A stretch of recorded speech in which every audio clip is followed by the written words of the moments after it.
Olá, graça e paz. Continuando o estudo aqui, comentando aqui, compartilhando com você o meu estudo das cartas de Paulo, as cartas paulinas, né? Existem as epístolas gerais, católicas ou universais, epístolas pastorais, as epístolas ou cartas doutrinárias, né? E práticas pastorais, missionárias e doutrinárias. E a carta de Paulo aos Gálatas, ela é um exemplo de uma carta doutrinária. Por quê? Porque ela combate, ela fala da liberdade e da eterna vigilância, né? O Wendell Phillips, que é um grande teólogo e comentarista bíblico, o Wendell, acho que é assim que fala o nome dele, né? Tem muitos aqui, ingleses, americanos, espanhóis, alemão, franceses, comentários italianos, comentários metodistas, batistas, presbiterianos, pentecostais, católicos, assembleanos, luteranos, anglicanos, não é? O pregador da liberdade.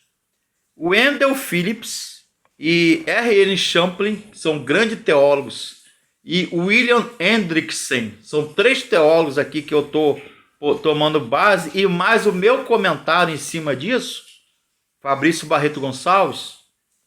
Wendell Phillips disse o seguinte: o preço da liberdade é a eterna vigilância. Ele fez esta declaração em 1852. Olha o ano, eu vou repetir.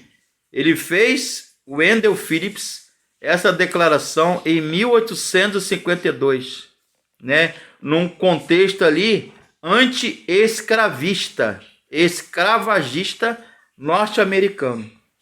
Então, Paulo, ele foi o paladino da liberdade cristã. Eu comento aqui no meu artigo. Ele enfrentou os judaizantes, os ebionitas, os nicolaítas, os gnósticos, ele, João e Pedro. Ele enfrentou os judaizantes que tentavam fazer do cristianismo, da religião cristã, apenas uma seita do judaísmo. Era chamado de os do caminho. Em Atos, acho que 11, se eu não me engano, livro de Atos 11, a primeira vez que os cristãos foram chamados de cristãos. Acho que é Atos 11, se eu não me engano. Se eu estiver errado, você me corrija. Atos capítulo 11. Foram os cristãos chamados a primeira vez de cristãos, porque eram chamados de seita, não eram judeus, não eram prosélitos, não eram judaizantes, não eram romanos, e eles eram chamados de quê? Os do caminho. Cristos, cristianos, ou crestos, pequenos cristos. Daí a palavra cristão, seguidor de Cristo. Então você que é cristão, saiba que o seu nome deriva do nome de Jesus, Cristo ungido. Então, Atos 11 fala sobre isso. E Paulo, não só nas 13 cartas, mas em particular a carta aos Gálatas, que nós estamos estudando, ele é o pregador. Se eu pudesse resumir a carta de Paulo aos Gálatas, eu diria que Paulo é o paladino e o pregador da liberdade cristã. Ele enfrentou os mestres, falsos mestres chamados judaizantes, que tentavam obrigar e fazer do cristianismo, os cristãos, uma seita, um braço do judaísmo. Ele foi atacado, foi perseguido, criticado pelos falsos mestres quanto à origem do seu apostolado. Ele defende: eu não fui chamado por homem nenhum. O seu apostolado, o apóstolo Paulo, veio diretamente de Jesus.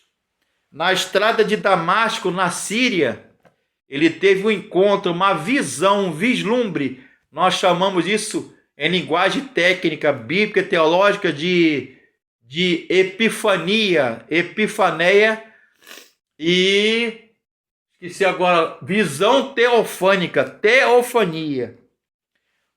Paulo, ele relata que 14 anos depois, ele subiu outra vez a Jerusalém com Barnabé, levando Tito, em obediência a essa revelação. Aí eu coloco aqui, em Gálatas 2, capítulo 2, eu observo aqui 3 coisas. Primeiro, Paulo vai a Jerusalém em obediência a Deus, após receber a revelação de Jesus. Segundo lugar, ele vai a Jerusalém expor aos apóstolos o evangelho, né? O evangelion, a boa nova de salvação que ele pregava aos gentios e aos próprios judeus, com o objetivo de provar que o evangelho era o mesmo, pregado oficialmente pela igreja de Jerusalém. No ano 50 houve um concílio ecumênico. E antes disso, no ano 48 ou 49, provavelmente, segundo os estudiosos, os teólogos, Paulo vai a Jerusalém na companhia de Barnabé e Tito, e ele resiste à pressão dos falsos irmãos chamados judaizantes. E ele não circuncida Tito, que era grego convertido. Ele não circuncidou, não obrigou Tito a circuncidar. Ele era grego, Tito, convertido à fé, e Paulo não permite que o evangelho da salvação pela graça fosse substituído pelo evangelho da graça mais as obras da lei. O evangelho ele é suficiente. E ele ainda acrescentava: isto não reconhece que o evangelho que Paulo pregava era o mesmo deles. Eles pregavam um evangelho e Paulo pregava outro, digamos assim, outra interpretação, né? Eles eram dissimuladores. William Barclay, que é outro teólogo grande que eu gosto muito, William Barclay, ou Berkeley, né? Em Gálatas 2, ele apresenta 3 características de Paulo, né? Ele tratava a autoridade espiritual com devido respeito. Ele não se deixava intimidar diante das pessoas e as autoridades de pessoas influentes e importantes do primeiro século da época de Paulo. Ele tinha consciência, plena consciência de sua missão especial que lhe foi conferida e dada por Deus e por Jesus na estrada de Damasco. Quando Pedro, o apóstolo Pedro, visita a igreja de Antioquia, ele se assentava à mesa e comia junto com os gentios, crentes. Um dia chegou em Antioquia um grupo de judeus crentes.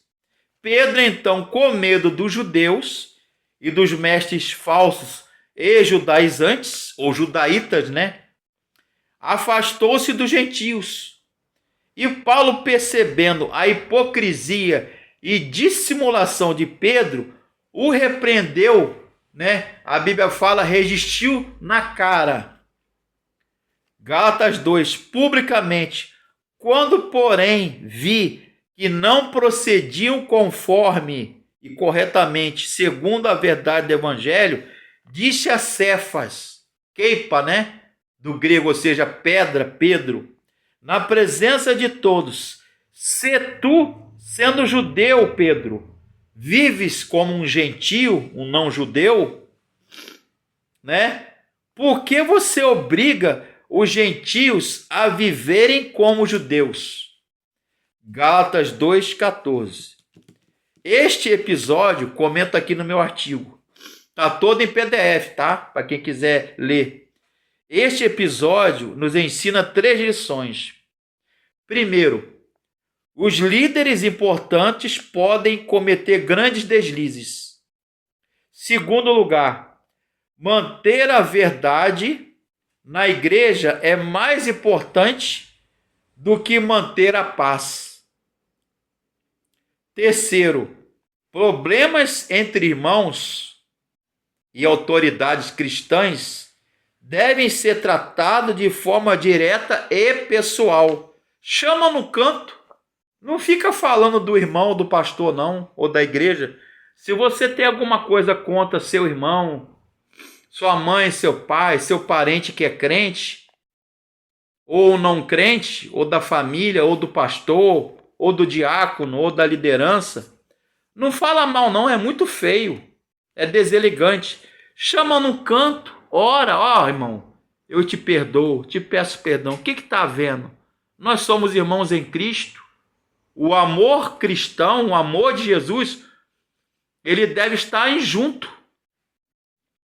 Sou livre, estou livre, mas eu não posso criticar e agredir meu irmão.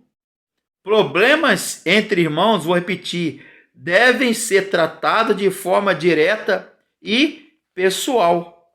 Então, Paulo, ele apresenta aqui a grande doutrina teológica e bíblica no livro de Gálatas e Romanos, que é a doutrina da justificação.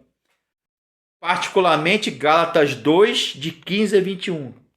Após confrontar o apóstolo Pedro, o apóstolo Paulo apresenta a doutrina da justificação pela fé. Gálatas 2,16. Esta é a primeira vez que aparece a palavra justificação nesta carta. E provavelmente, eu comento aqui no meu artigo, no meu comentário, ok? Dos escritos de Paulo, pois Gálatas foi a primeira carta, ou epístola, escrita pelo grande apóstolo Paulo, doutor, pregador, missionário, apóstolo aos gentios, né? Justificação, dikaio, ou dikaiosune, ou seja, o que é